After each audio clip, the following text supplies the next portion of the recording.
Storan terbahagi kepada dua, storan utama dan storan sekunder. Antara storan utama adalah RAM dan ROM, yang mana RAM ni Random Access Memory dan ROM Read Only Memory. Manakala storan sekunder pula storan magnetik, storan optikal dan flash memory. Storan utama. Okey, storan utama ni data yang disimpan dalam storan utama ataupun storan primer adalah bersifat volatile ataupun meruap. Meruap yang dimaksudkan di sini adalah bermaksud bahawa data yang disimpan akan hilang apabila arus elektrik tidak melalui komputer.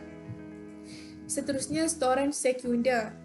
Data yang disimpan dalam storan sekunder adalah bersifat non-volatile atau tidak meruap. Okey, tidak meruap ni bermaksud data yang disimpan tidak akan hilang walaupun tiada arus elektrik.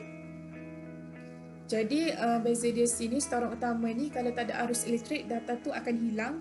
Maksudnya terhapus, tak ada gitu je. Kalau storan sekunder ni, walaupun tak ada arus elektrik, tapi data tu still lagi ada. Tidak terhapuslah, terhilang. Seterusnya, storan primer. Okay, storan primer ni dikenali juga sebagai storan utama lah supaya saat ni. Dia ada RAM dan ROM. RAM ni Random Access Memory, ROM tu Read Only Memory. Okay, storan primer ni ia semua berada berasingan lah dengan CPU.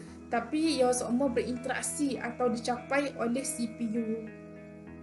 Okey, seterusnya kita masuk kepada RAM iaitu Random Access Memory. Kalau dalam bahasa Melayu dia ingatan capaian nerawak. Okey, gapo ingatan capaian nerawak ni? RAM ni adalah chip yang menyimpan atau cara dan data yang belum, sedang atau telah diproses oleh CPU.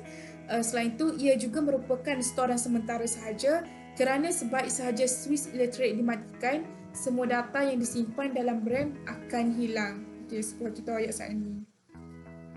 Seterusnya, fungsi RAM. Okey, RAM ni dia ada banyak fungsi. Antara fungsi dia adalah menyimpan atau cara sistem pengoperasian OS iaitu operating system dan perisian sistem.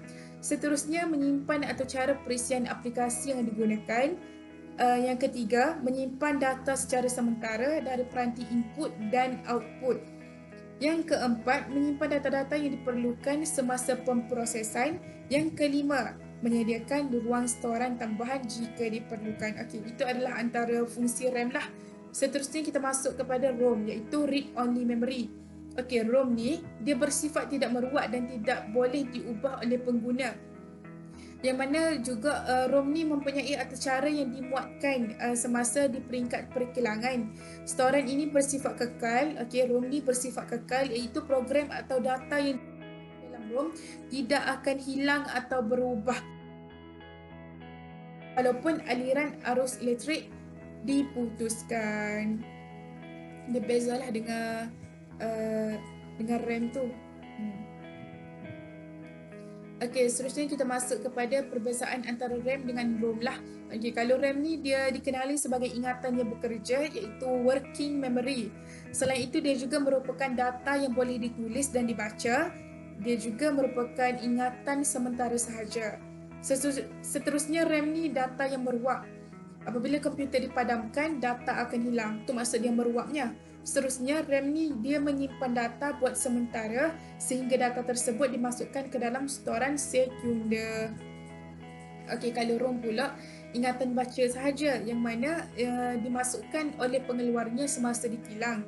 Data di dalamnya, maksudnya data di dalam ROM ni tidak boleh ditambah atau dibuang. Ingatan atau data di dalamnya kekal. Lepas tu ROM ni dia tidak meruap. Okey, maksud dia selepas komputer dimatikan switchnya dan dihidupkan semula, data masih ada. Gitu. Di dalamnya tersimpan arahan yang kompleks, contohnya arahan untuk menghidupkan komputer iaitu BIOS yang mana Basic Input Output System. Okey, selesai perbezaan antara RAM dengan ROM, kita masuk kepada fungsi ROM. Okey, saat ini kita baca dah ada 5 fungsi RAM dan sekarang kita akan baca 5 fungsi ROM. Okey, 5 fungsi ROM antaranya ialah untuk menyimpan arahan yang rumit dan penting. Sebagai contoh, arahan menghidupkan komputer lah.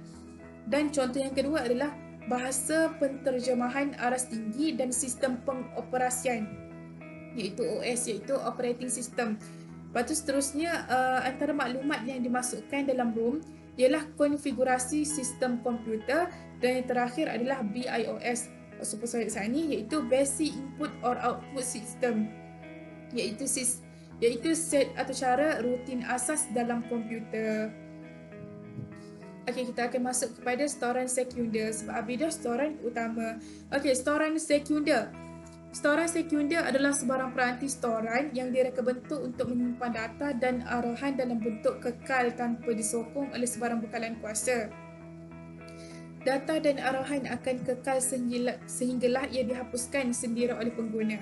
Saiz storan sekunder lazimnya adalah seperti 4GB, 320GB ataupun 10TB. Itulah contohlah. Okay, fungsi storan sekunder. Menyimpan data dan maklumat seperti fail, gambar, video, lagu dan dokumen secara kekal walaupun tiada bekalan kuasa. Macam kalau saat ni ke dia, kalau storan utama dia tu perlu bekalan kuasa lah, macam ada kena kuasa elektrik. Cumanya beza dia, data tu hapus kodok bila elektrik tak ada. Macam kalau RAM, data akan terhapus bila elektrik tak ada. Tapi kalau ROM tu, data still ada. Lepas tu bila kita masuk kepada storan sekunder ni, dia tidak menggunakan arus elektrik. Gitu. Menyimpan data dan maklumat seperti fail, gambar, video, lagu dan dokumen secara kekal walaupun tiada bekalan kuasa. Okey, kita masuk kepada jenis-jenis storan sekunder. Okey, kita masuk kepada media magnetik. Dia terbahagi kepada 3. Pita magnetik, cakera lead atau disket ataupun cakera keras. Pita magnetik ni data akan disimpan dalam segulung pita. Ia murah tetapi capaian data yang sangat perlahan. Itulah kurang dia, lebih dia. Dia murah tapi dia capaian data tu slow dah. Yang kedua pula disket dia. Disket ni dia size dia 3.5 inci dengan kapasiti dia 1.44 MB. Jadi kecil lah kan. Lepas tu kita pergi ke cakera keras, dapat menyimpan data dengan lebih banyak daripada disket dan pita magnetik. Seterusnya cakera keras ni menggunakan plat metalik yang tebal dan kukuh. Itulah kelebihan dia. Okey, seterusnya kita masuk kepada optical disc. Optical disc ni apa? Optical disc ni diperbuat daripada metal plastik yang berbentuk bulat, rata yang mempunyai layer untuk ditulis dan dibaca. Biasanya optical disc ni digunakan untuk menyimpan software, data, digital photos, movie dan muzik. Okey, optical disc ni dia mempunyai 2 jenis, iaitu read only iaitu R, rewritable iaitu RW. Jenis storan optikal. Okey, storan optikal ni dia ada CD, DVD, Blu-ray. Okey, CD ni muatan data 700 MB. DVD muatan data 4 hingga 5 GB, manakala Blu-ray pula muatan data 50 hingga 100 GB. Besarlah kan? Okey, jenis storan optikal. Okey, CD, DVD, Blu-ray. Okey, kalau CD-R ni hanya boleh dibaca tetapi tidak boleh ditulis. Kalau CD-RW boleh dibaca dan ditulis berulang kali. Okey, manakala DVD-R hanya boleh dibaca tetapi tidak boleh ditulis. Manakala DVD-RW boleh dibaca dan ditulis berulang kali. Seterusnya Blu-ray. Blu-ray ni dia ada BDR saja, dia tak ada BDRW. Jadi BDR ni hanya boleh dibaca tetapi tidak boleh ditulis. Jenis-jenis storan sekunder. Okey, ingatan kilat iaitu flash memory terbahagi kepada 2. Pemacu kilat USB ataupun USB flash memory ataupun card memory. Memory card. Okey, yang pertama USB flash memory. Ia bersaiz kecil dan ringan. Boleh ditulis semula dan boleh dibawa ke mana sahaja. Antara kapasiti storan hari ini sehingga 128GB dipanggil juga pendrive ataupun thumb drive. Okey, seterusnya kita masuk kepada card memory. Okey, memory card ini media storan bagi peralatan elektronik seperti media storan bagi peralatan elektronik digital seperti smartphone, PDA, kamera digital dan lain-lain. Okey, seterusnya lain-lain peranti storan. Okey, magnetic stripe card mengandungi magnetic stripe card yang digunakan untuk menyimpan maklumat.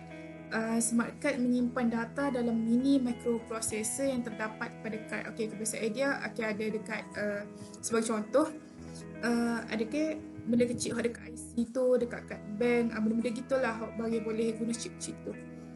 Jadi seterusnya yang terakhir, perbezaan storan primer dan storan sekunder. Storan utama iaitu RAM, yang mana simpanan data sementara sahaja. Data hilang bila komputer di switch off. Maksudnya bila komputer tu off, data akan hilang. Maksudnya data tidak akan disimpan. Seterusnya, kapasiti storan terhad masa akses, laju ataupun cepat. Keperluan wajib ada. Komputer tidak boleh berfungsi tanpa storan primer. Storan sekunder simpan data kekal sehingga ia dipadam atau di-delete. Okey, berbeza dengan storan primer lah. Kapasiti storan unlimited, iaitu bersaiz besar lah. Masa akses perlahan, itu adalah kekurangannya. Keperluan alternatif, tiada storan primer PC masih boleh berfungsi. Kalau tak ada storan sekunder pun, PC still boleh going lah, boleh gerak gitu.